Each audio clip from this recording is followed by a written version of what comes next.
بسم اللہ الرحمن الرحیم۔ السلام علیکم۔ مزمل وائس آفیشل میں خوش آمدید۔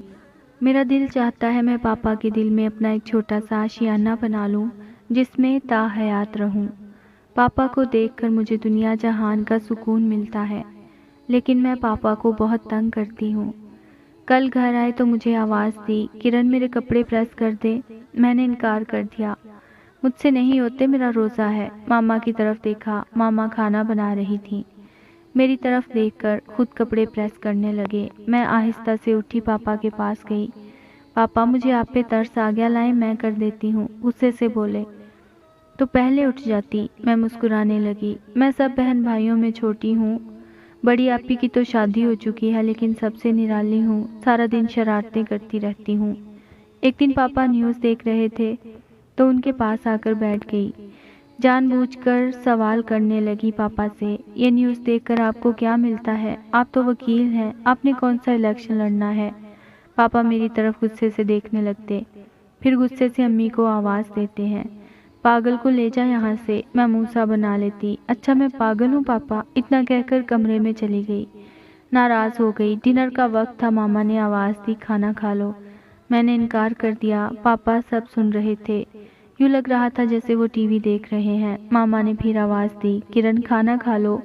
میں نے انکار کر دیا۔ پاپا کے سامنے کھانا پڑا ہوا تھا، انہوں نے بھی کھانا چھوڑ دیا۔ ماما نے پاپا کی طرف دیکھا، آپ تو کھائیں۔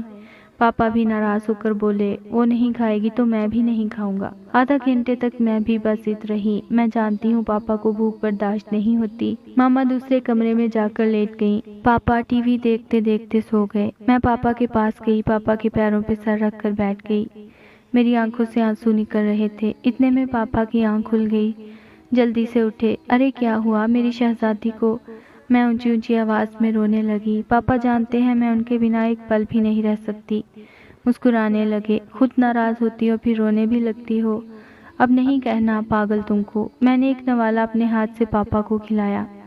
پاپا بھی شرارت کرتے ہیں، رہنے دیتی، میں مر جاتا نہ کھانے کے بنا۔ میری آنکھوں سے آنسو بہ رہے تھے۔ پاپا کہہ کہا لگا کر ہنسنے لگے، کرن ویسے ہو پاگل ہی تم، میری بیٹی نہیں پاگل ہو۔ پھر ڈانٹنے بھی لگے، میں نے فریج میں کتنا فروٹ لا کر رکھا ہوا ہے، کھاتی کیوں نہیں ہو؟ میں خاموش تھی، پاپا کے ساتھ بیٹھی کھانا کھا رہی تھی۔ جانتے ہو فارس بھائی، میرے پاپا میری پسند ناپسند سب کچھ جانتے ہیں۔ وہ جانتے ہیں مجھے بینگن نہیں پسند، لیکن پاپا کو بہت پسند ہے۔ ماما کبھی کبھی بنا لیتی ہیں، جس دن میری پسند کی چیز نہ بنی ہو پاپا چپکے سے میرے لیے کچھ نہ کچھ بازار سے لے آتے ہیں۔ ماما پاپا سے جھگڑتی رہتی ہے، لیکن پاپا ہلکا ہلکا مسکراتے رہتے ہیں اور مجھے کہتے ہیں چھوڑ ماما کو، تم آرام سے کھاؤ پیزا۔ پاپا ایک بار دوسرے شہر کسی کام کے لیے چلے گئے۔ میں نے پاپا کو 2 دن نہیں دیکھا، مجھے بہت بخار ہو گیا۔ پاپا کے بنا گھر ایک قید خانہ لگ رہا تھا۔ میں نے انہیں 1000 کال کی، پاپا کب آنا ہے؟ پاپا تسلی دیتے، بس آ رہا ہوں۔ 5 دن گزر گئے، وہ کسی کام سے گئے ہوئے تھے۔ مجھے بہت تیز بخار ہو گیا، مجھ سے کچھ کھایا بھی نہیں جاتا تھا۔ ڈاکٹر کے پاس ماموں لے کر گئے، لیکن مجھے پاپا کے سینے پہ سر رکھنا تھا، مجھے دوا کی ضرورت نہیں۔ 5 دن بعد پاپا گھر آئے۔ پاپا دروازے سے داخل ہوئے، میں ننگے پاؤں ان کے سینے سے لگ گئی جا کر۔ انہوں نے میرے سر پہ ہاتھ پھیرا، میں ان کی گود میں سر رکھ کر لیٹ گئی۔ پتہ فارس بھائی، ان کی گود میں سر رکھنا تھا۔ شام تک میرا بخار اتر گیا، میں بالکل ٹھیک ہو گئی۔ میں اکثر کیا کرتی ہوں، جب کبھی پاپا کو دبا رہی ہوں تو پاپا سو جاتے ہیں، میں چپکے سے پاپا کے پیروں کو چوم لیتی ہوں، میرا منہ میٹھا ہو جاتا ہے۔ پاپا اب نہ بوڑھے ہو چکے ہیں۔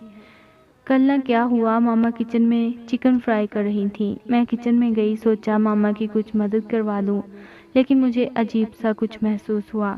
مجھے وامٹنگ سی محسوس ہونے لگی، سر چکرانے لگا، شاید چکن کی خوشبو سے۔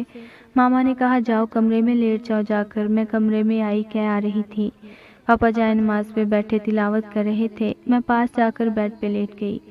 انہوں نے اینک نیچے کر کے میری طرف دیکھا، پھر ڈانٹنے لگے، کیا ضرورت تھی کچن میں جانے کی؟ سکون نہیں تمہیں؟ جب دیکھو اپنی من مانی کرتی رہتی ہے، اب آرام سے لیٹ جاؤ۔ میں کروٹ بدلے خاموشی سے لیٹی رہی، پھر میں کچھ لمحے بعد بولی، پاپا مجھے افطاری میں پیپسی پینی ہے۔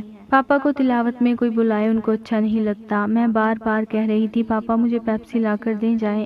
افطاری کو تھوڑا ٹائم رہ گیا ہے، ساتھ مجھے کیب بھی آ رہی تھی۔ پاپا نے قرآن مجید بند کیا، غصے سے بولے، کرن کسی کی بکواس مان لیا کر، وامٹنگ کر رہی ہو اور پیپسی پینی ہے، چپ کر کے لیٹ جا۔ میں چپ ہو گئی۔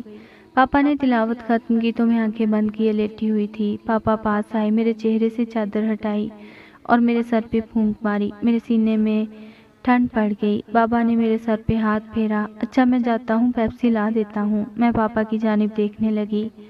فارس بھائی، میرا دل چاہتا ہے پاپا کو محبت کہہ کر پکارا کروں۔ سب پڑھنے والی بہنوں سے کہتی ہوں پاپا کو کبھی رسوا نہ کرنا، کبھی کسی غیر مرد کی خاطر اپنے پاپا کو درد نہ دینا۔ میں دعا کرتی ہوں اللہ سب کے پاپا کو سلامت رکھے اور جن کے دنیا میں نہیں ہیں ان کی مغفرت فرمائے، آمین۔ فارس بھائی پلیز شیئر کر دینا میرے پاپا سے محبت۔ فارس نامہ۔ بابا سے اس قدر محبت کرنے والی کوئی شہزادی جب نکاح کے بعد کسی کی بیوی شریک حیات بنتی ہے، پھر نہ جانے کیسے کیسے ستم سہتی ہے۔ کچھ مرد تو اتنا دکھ دیتے ہیں، کوئی شہزادی سسک سسک کر اپنے بابا کی محبت کی دھن میں بدل کر روتے ہوئے زندگی گزار دیتی ہے، اور کچھ شہزادیاں بھول جاتی ہیں بابا کی محبت کو اور خود کو آزاد خیال سمجھتی ہیں، اور پھر ایسا قدم اٹھاتی ہیں بے پناہ محبت کرنے والے بابا کو معاشرہ گالیاں دینے لگتا ہے۔ وقت بہت نازک ہے، ہر کوئی درندہ بنا ہوا ہے، ہر کوئی بے رحم ہے، ہر ایک خون کا پیاسا ہے۔ بس اتنا ہی کہوں گا، کسی کو رسوا نہ کرنا، چاہے بابا ہوں یا کوئی پاک رشتہ۔ شہزادہ فارس کو دیجیے اجازت، ملتے ہیں ایک نئی داستان کے ساتھ۔